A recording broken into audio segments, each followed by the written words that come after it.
Every day we open the refrigerator with full confidence, believing it's a safe haven that keeps our food fresh and our family healthy. But what if I told you that some of the most familiar foods, a ripe tomato, a potato, a banana, could silently wage war on your body when stored the wrong way? A ripe tomato may seem harmless, but once chilled, its internal structure breaks down, triggering unstable enzymes and encouraging the growth of harmful bacteria. A refrigerated potato? It undergoes a chemical transformation that creates acrylamide, a toxic compound linked to cancer. Half an onion tucked in the fridge becomes a sponge, absorbing airborne bacteria and releasing irritants that harm digestion. Honey loses its natural antibacterial power and becomes vulnerable to contamination when kept cold. And bananas, their sweet, nutritious charm disappears as sudden cold exposure disrupts enzymes, releasing compounds that upset the stomach, especially dangerous for the elderly. Your fridge isn't always your friend. It's not a one-size-fits-all vault of safety. In fact, it may be the silent accomplice in long-term health damage, hiding behind frosty walls and good intentions. So before your next grocery run, open your fridge, not just with routine, but with awareness. What you find might surprise you or save you. It starts with love, the kind of love every parent, every grandparent pours into a home-cooked meal. The kitchen is warm, the pan sizzles, and the oil left over from the day before still looks golden, almost new. So, with the best intentions, we use it again, because we've been taught to save, not waste. We grew up with the idea that throwing away anything still good is careless. So we tell ourselves it's okay, just one more time, just one more dish. We don't see the danger, we don't smell it, but it's there, lurking in every molecule of that reused oil. When cooking oil is heated repeatedly, its molecular structure begins to unravel. What was once nourishing becomes something sinister. Toxic compounds like aldehydes form silently, alongside free radicals, unstable agents that attack our cells, disrupt our hormones, strain our liver, and over time set fire to the very system meant to protect us. There's no smoke, no warning. But the damage is real, and in elderly bodies, where the organs don't regenerate as quickly, where every toxin takes longer to clear, a small mistake repeated often enough becomes a silent executioner. Liver inflammation, high cholesterol, fatigue, high blood pressure that creeps up unnoticed until it knocks on the hospital door.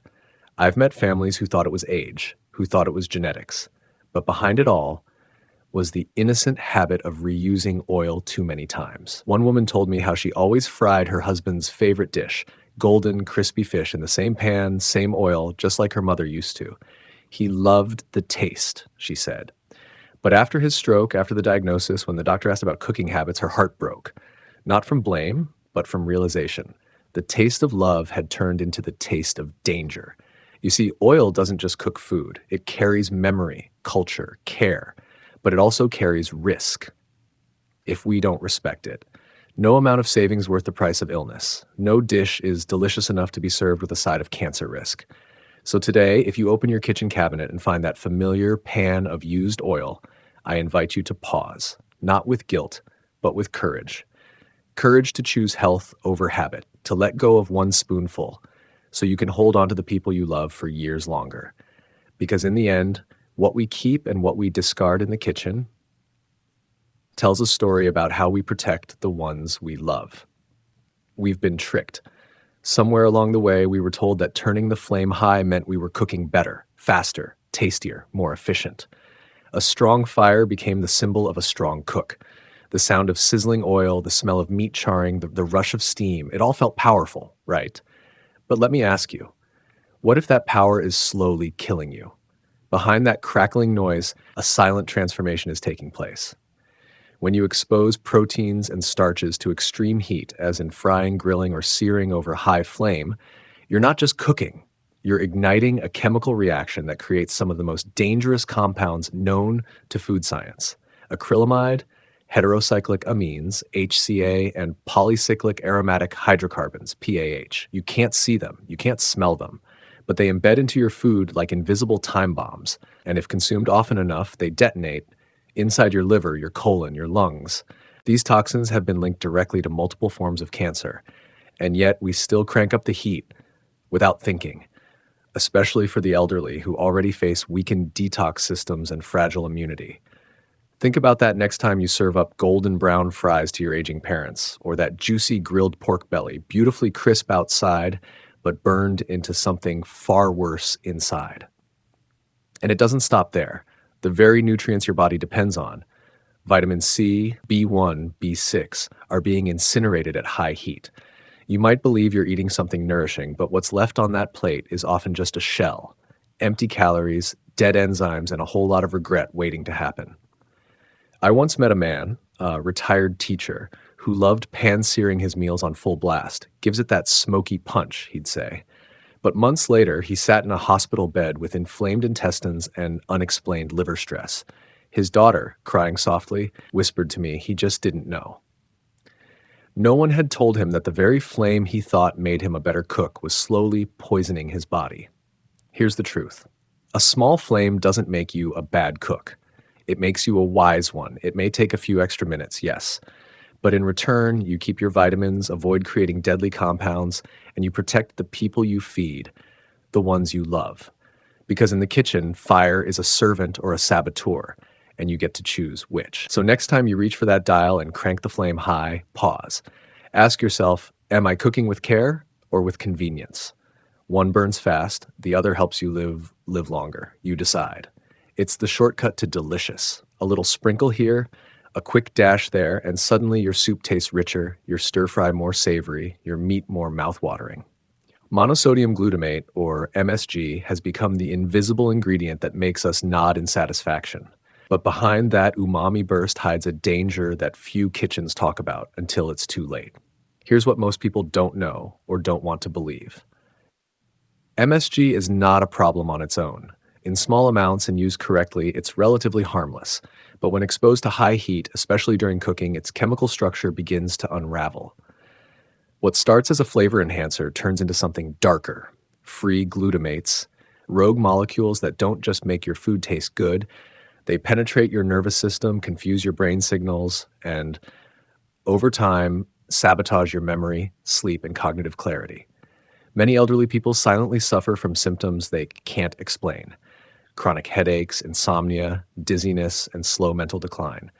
Doctors search for causes, tests come back inconclusive, but few ever think to ask, how do you cook at home? When do you add your seasonings? Because MSG added while food is boiling or frying doesn't stay stable, it mutates, and then it attacks. Even worse, marinating raw meats with MSG before grilling, frying, or baking. This pre-seasoning habit that so many believe brings out deeper flavor is actually where the most damage begins. The high temperature breakdown of MSG in raw foods can produce toxic byproducts, ones that place an extra burden on the kidneys to filter and the gut to process. And if you're already aging or dealing with high blood pressure or kidney stress, it's like throwing gasoline on a slowly burning fire inside your own body. One grandmother once told me, I've always used MSG in every dish, just like my mother. But now I forget things. I can't sleep, and my blood work looks worse every year. No one had ever linked her cooking habits to her slow mental fog. But now her daughter has removed MSG from their meals, and little by little, her body is finding rest again. Let me be clear. This is not an attack on flavor. It's a wake-up call for timing. MSG is not evil, but using it at the wrong time turns it into something it was never meant to be. So if you truly care about your family's health, about your parents' clarity, your children's focus, your own peaceful nights, start here. Stop adding MSG to boiling pots. Stop marinating meats with it before high heat cooking. And above all, stop believing that more flavor always means more love. Sometimes real love means taking away just one spoonful so the people you cook for can stay with you a little longer, a little stronger, and a lot healthier. MSG can make a dish delicious, but it should never cost you your mind. It sits quietly on your stove. Reliable, familiar. The nonstick pan you've used for years, scratched, faded, slightly warped from time and heat. You think it still works. The food doesn't stick. Why waste money on a new one? But let me ask you something no one else dares to say. What if that old pan is slowly killing you? Every scratch you see on the surface isn't just a cosmetic flaw. It's a gateway, a fracture in the armor that once protected your food from the toxic layers beneath.